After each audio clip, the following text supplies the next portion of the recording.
We're still a committed mixed farmer to the degree that we're about 50-50 land use between pastures or livestock and the cropping component.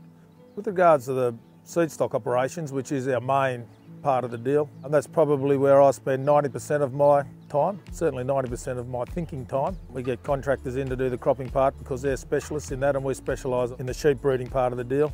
Genomics has gone from a breeding philosophy, or just on its very early days of just being research material, to now being fundamental to our breeding program. It's about 20% of all young sheep on the place will get genomic tested. Look, it's like all objective things. We use it as a tool, and it's another guide that we can use, but obviously we still use our eyes in the breeding program. But it's been a wonderful tool to build on, to increase the accuracies of the breeding values, to get some information about those hard to measure traits like meat eating quality.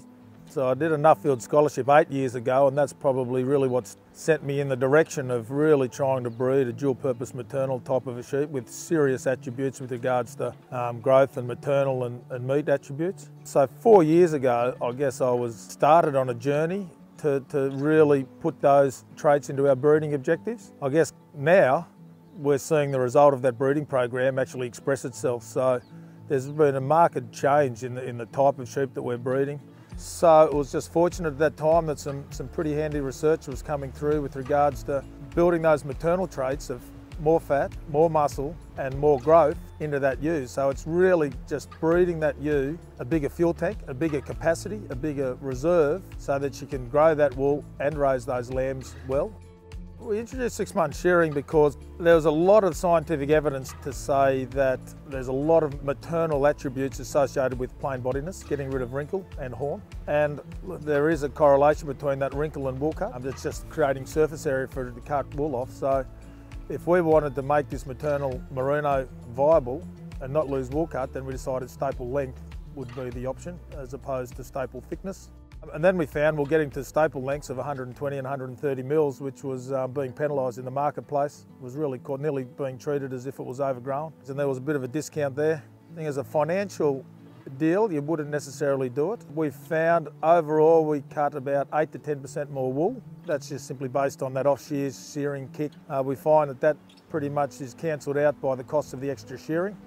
We do save on a crutching, so other than cash flow implications in the sense that we get 6 months of our wool sold and offsetting interest or working for us as opposed to walking around the paddock.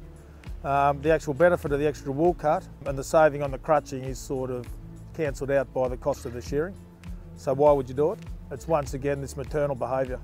We really found that off-shears kick. Now we've got the great opportunity that we can join and lamb about 6 weeks off shears.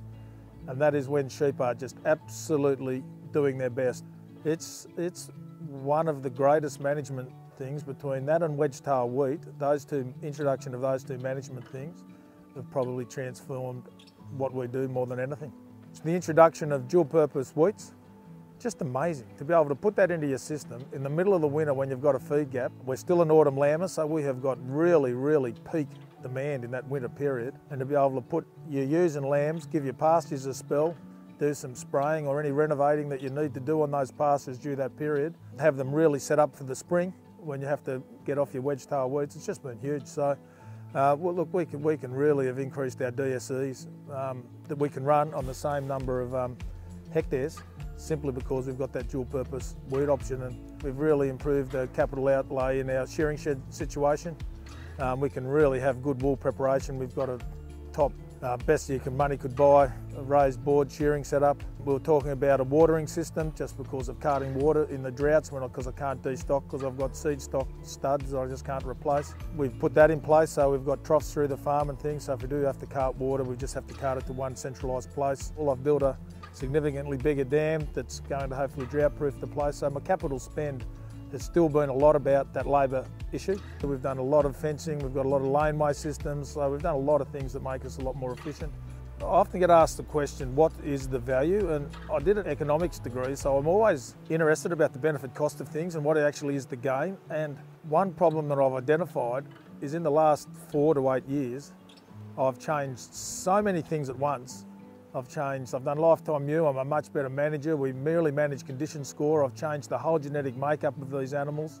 We've taken on 6 months shearing, we've introduced wedge tail, we've got better pastures established, so we've got better feed components. So there's so many levers have been changed at that time to actually break down and find the economic breakdown of where's the benefit, how much of the benefit that we're seeing in lambing percentages are actually by the genetic merit and it's not by my management.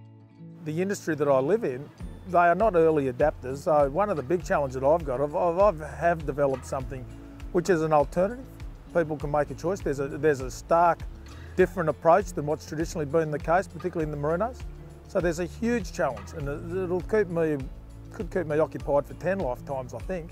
I've got a great concern when you look at the numbers in the Australian sheep industry. While it seems like our ewe flock has sort of maintained her numbers in the last 5 to 10 years, it's very slight rebuilds, but nothing dramatic happened.